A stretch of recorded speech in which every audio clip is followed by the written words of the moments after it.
Syekhul Islam Ibnu Taimiyah, beliau mengatakan al-hasadu, hasad itu adalah al-bughdu wal karahatu, benci dan tidak suka, lima yarahul hasidu min husni halil mahsud, benci dan tidak suka terhadap nikmat, terhadap kebahagiaan, terhadap kesenangan yang dialami oleh al-mahsud, yaitu orang yang didengki. Penyakit dengki dan hasad ini bermula daripada kesombongan, bermula daripada kebencian terhadap seseorang yang akan didengki. Sabda Rasulullah sallallahu alaihi wasallam, dabba alaikum da'ul umami qablakum, telah merayap mendatangi kalian da'ul umami min qablikum, penyakit orang-orang yang datang sebelum kalian, al-bughdu wal hasad, yaitu benci dan dengki. Al-Imam Al-Qurtubi rahimahullahu ta'ala di dalam kitab tafsirnya mengatakan al-hasad awwalu dzambin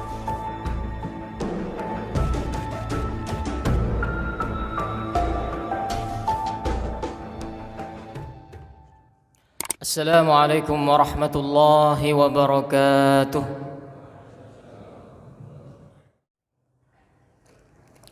Innal hamdalillah nahmaduhu wa nasta'inuhu wa nastaghfiruhu wa nastahdi wa na'udzu billahi min shururi anfusina wa min sayyiati a'malina. Man yahdihillahu fala mudilla lahu wa man yudlil fala hadiya lahu. Ashhadu an la ilaha illallah wahdahu la syarika lahu wa ashhadu anna sayyidana Muhammadan abduhu wa rasuluh.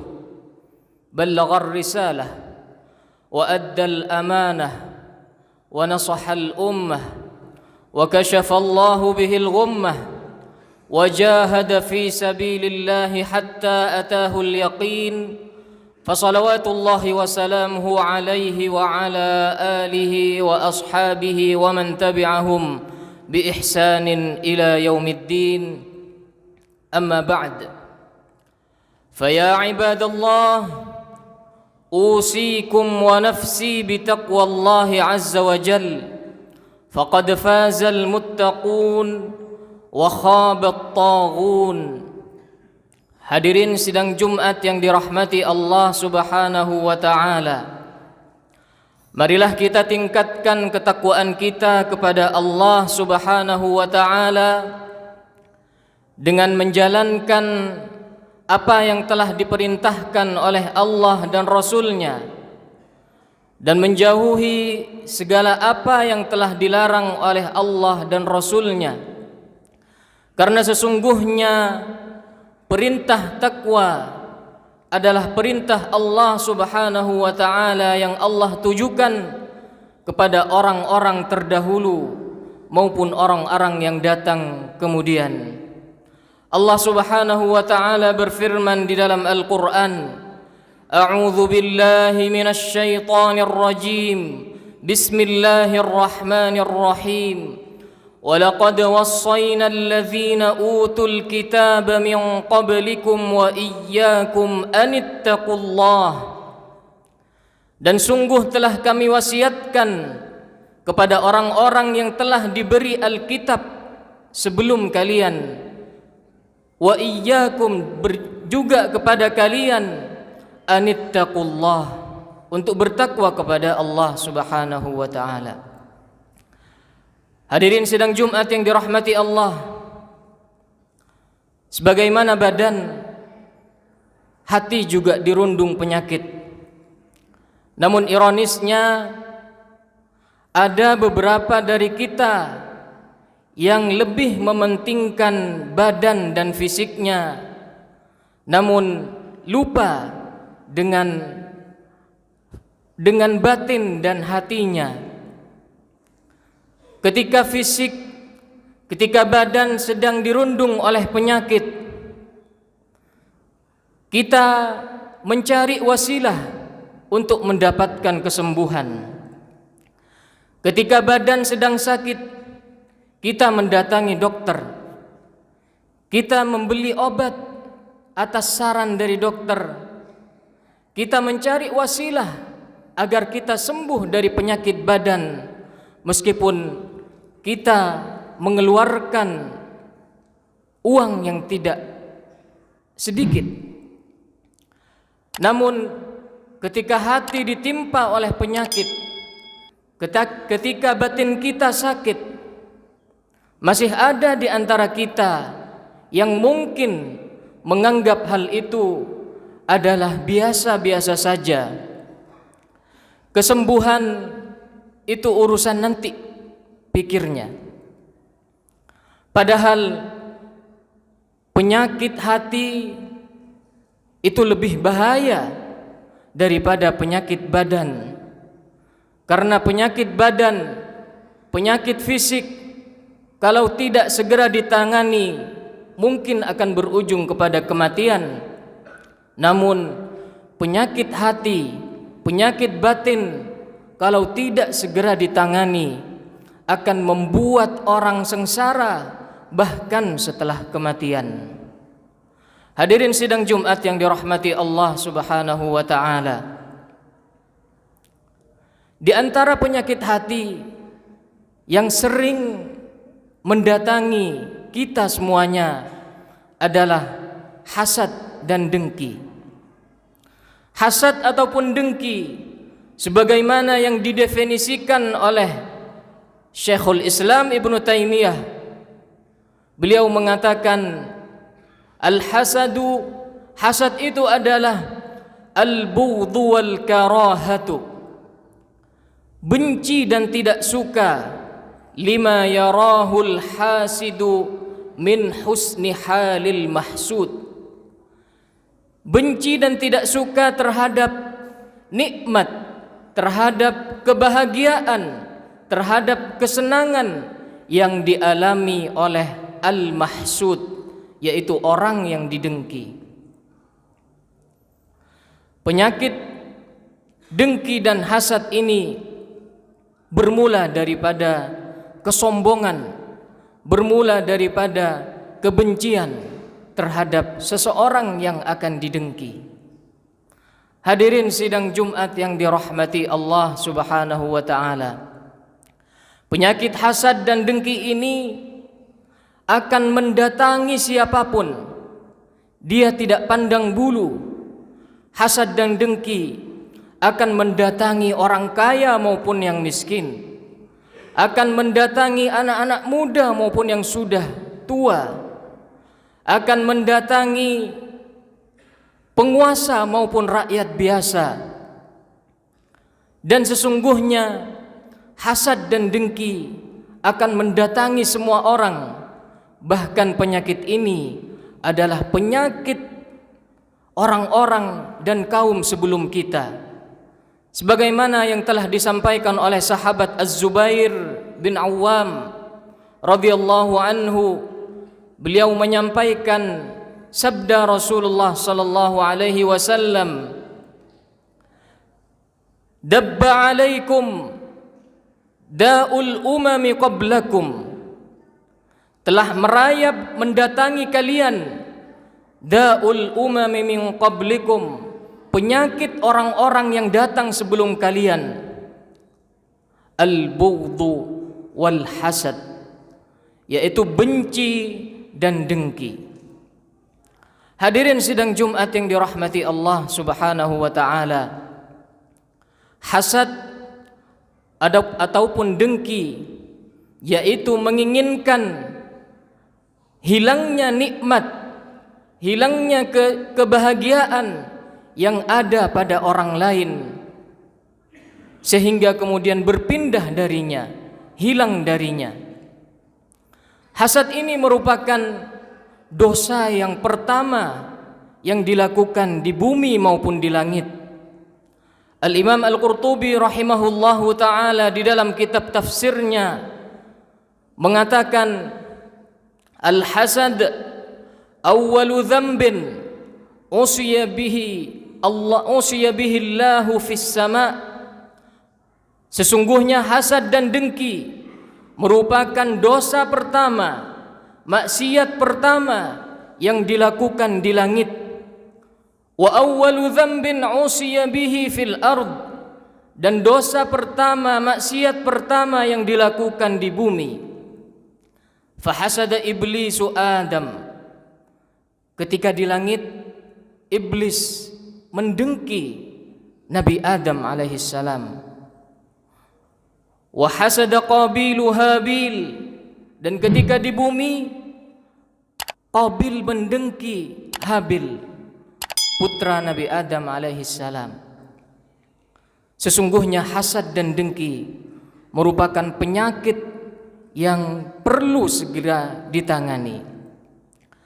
Sidang salat Jumat yang dirahmati Allah Subhanahu wa taala, di dalam kitab Fiqhul Hasad, memahami dengki, Syekh Al-Mustafa Al-Adawi mengatakan bahwa hasad ataupun dengki memiliki tingkatan-tingkatan. Setidaknya ada 3 atau 4 tingkatan yang beliau sebutkan di dalam kitab tersebut. Di antara tingkatan-tingkatan tersebut, ada yang masuk kategori yang parah, ada yang masuk kategori yang ringan, dan ada juga yang masuk dalam kategori yang dibolehkan. Tingkatan pertama dari hasad yang masuk kategori yang parah dan haram untuk dilakukan adalah seorang hasid, seorang pendengki menginginkan hilangnya kenikmatan, hilangnya kebahagiaan yang dialami oleh orang lain meskipun tidak berpindah kepadanya. Jika ada orang lain yang diberikan oleh Allah Subhanahu wa taala nikmat kaya, nikmat harta, nikmat anak yang soleh, seorang pendengki ini menginginkan hilangnya nikmat itu walaupun nikmat itu tidak berpindah kepadanya. Sesungguhnya kalau seorang pendengki itu sadar akan adilnya Allah Subhanahu wa taala kepada makhluk-makhluknya, bahwa Allah Subhanahu wa taala telah membagi rizki dengan adil kepada seluruh makhluknya, maka sifat dengki tidak akan mungkin mendatanginya. Allah Subhanahu wa taala berfirman di dalam Al-Qur'an, وَلَا تَتَمَنَّوْا مَا فَضَّلَ اللَّهُ بِهِ بَعْضَكُمْ عَلَى بَعْضٍ. Janganlah kalian iri, janganlah kalian dengki terhadap apa-apa yang Allah berikan kepada sebagian kalian lebih banyak daripada sebagian yang lain.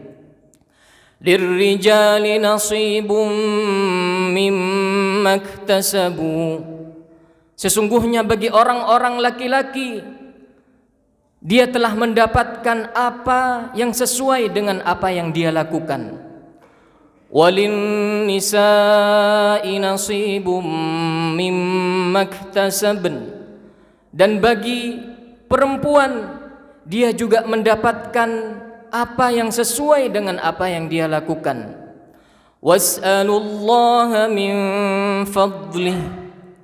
Dan hendaklah seseorang meminta fadl, meminta keutamaan Allah Subhanahu wa ta'ala.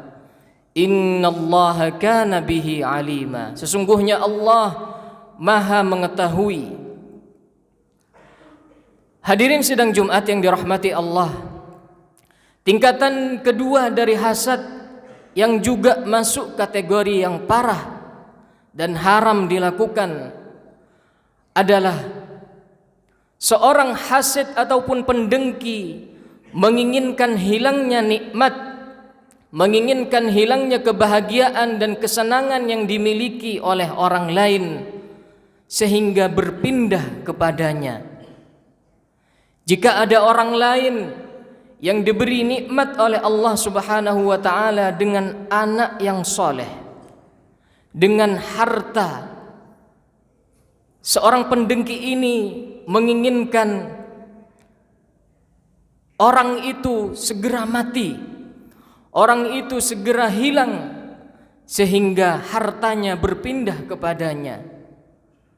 Ini merupakan penyakit yang sangat luar biasa yang membuat orang sengsara di dunia dan di akhirat. Kemudian tingkatan yang selanjutnya daripada tingkatan hasad, yang merupakan tingkatan yang boleh dilakukan dan bahkan dianjurkan, walaupun penyebutan hasad adalah sebagai bentuk majaz, adalah ketika seseorang menginginkan kenikmatan yang diberikan kepada orang lain, namun dia tidak menginginkan hilangnya nikmat itu darinya. Hasad yang seperti ini disebutkan oleh para ulama sebagai ghibthah. Ghibthah artinya adalah iri. Artinya kita tidak menginginkan hilangnya nikmat yang Allah berikan kepada orang lain, tapi kita menginginkan nikmat itu ada pada kita tanpa menginginkan hilang nikmat itu dari orang lain. Ghibthah sebagaimana yang disebut sudah dijelaskan oleh Rasulullah sallallahu alaihi wasallam di dalam hadisnya. Rasulullah sallallahu alaihi wasallam bersabda, "La hasada illa fitnataini." Tidak boleh hasad, tidak boleh ghibthah kecuali kepada dua golongan. Rajulun atahu Allahu Qur'anan fahuwa yaqumu bihi ana al-laili wa ana an-nahar. Golongan yang pertama yang kita boleh iri, kita boleh menginginkan nikmat itu ada pada kita tanpa menghilangkan nikmat itu pada orang lain, adalah nikmat Al-Quran yang Allah berikan kepada seseorang.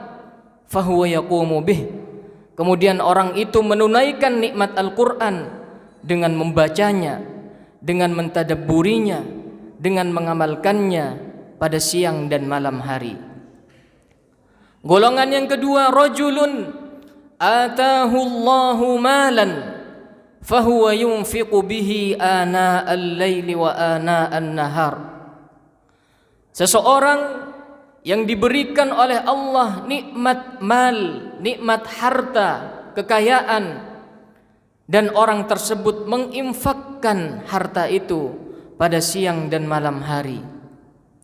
Artinya kita boleh mengatakan kepada diri kita, oh, seandainya aku diberikan nikmat harta seperti fulan, maka aku akan menginfakkan harta itu juga kepada orang-orang yang berhak mendapatkannya. Jadi ini yang disebut dengan ghibthah.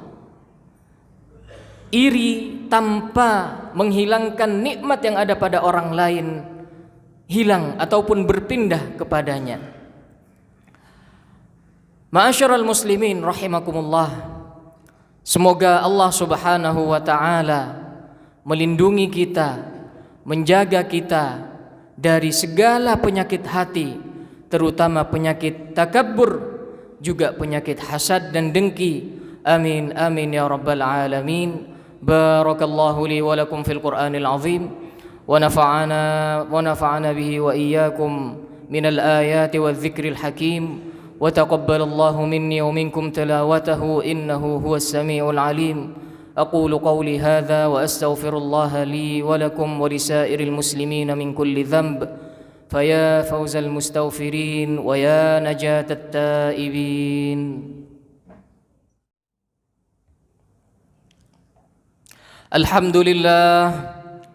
الحمد لله حمدا طيبا كما أمر، وأشهد أن لا إله إلا الله وحده لا شريك له إرغاما لمن جحد به وكفر، وأشهد أن سيدنا محمدًا عبده ورسوله ما اتصلت عين بنظر وأذن بخبر أما بعد فيا عباد الله اتقوا الله تعالى حق التقوى وذروا الفواحش ما ظهر منها وما بطن وحافظوا على الطاعة وحضور الجمعة والجماعة واعلموا أن الله أمركم بأمر بدأ فيه بنفسه وثنى بملائكته المسبحة بقدسه وثلث بكم أيها المسلمون فقال تعالى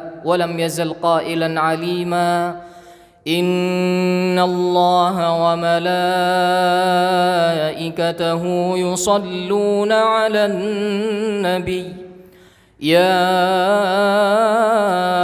أيها الذين آمنوا صلوا عليه وسلموا تسليما اللهم صل وسلم وبارك على سيدنا محمد وعلى آل سيدنا محمد كما صليت وسلمت وباركت على سيدنا إبراهيم وعلى آل سيدنا إبراهيم في العالمين إنك حميد مجيد اللهم وارض عن الخلفاء الراشدين المهديين سيدنا أبي بكر وعمر وعثمان وعلي وعن الستة المتممين للعشرة الكرام وعن الصحابة والتابعين وتابع التابعين وعنا معهم بإحسان إلى يوم الدين اللهم آمين اللهم اغفر للمسلمين والمسلمات والمؤمنين والمؤمنات الأحياء منهم والأموات إنك سميع قريب مجيب الدعوات يا قاضي الحاجات اللهم أعز الإسلام والمسلمين وأهلك الكفرة والمشركين وأعل كلمتك إلى يوم الدين اللهم انصر إخواننا المستضعفين في كل مكان اللهم ارفع عنا الغلاء والوباء والربا والزنا والزلازل والمحن وسوء الفتن ما ظهر منها وما بطن عن بلدنا هذا خاصة وعن سائر بلاد المسلمين عامة يا أرحم الراحمين اللهم أصلح لنا ديننا الذي هو عصمة أمورنا وأصلح لنا دنيانا التي فيها معاشنا وأصلح لنا آخرتنا التي إليها معادنا واجعل الحياة زيادة لنا في كل خير واجعل الموت راحة لنا من كل شر ربنا لا تزغ قلوبنا بعد إذ هديتنا وهب لنا من لدنك رحمة إنك أنت الوهاب ربنا آتنا في الدنيا حسنة وفي الآخرة حسنة وقنا عذاب النار عباد الله إن الله يأمر بالعدل والإحسان وإيتاء ذي القربى وينهى عن الفحشاء والمنكر والبغي يعظكم لعلكم تذكرون فاذكروا الله العظيم يذكركم واسألوه من فضله يعطكم ولذكر الله أعز وأجل وأكبر والله يعلم ما تصنعون أقم الصلاة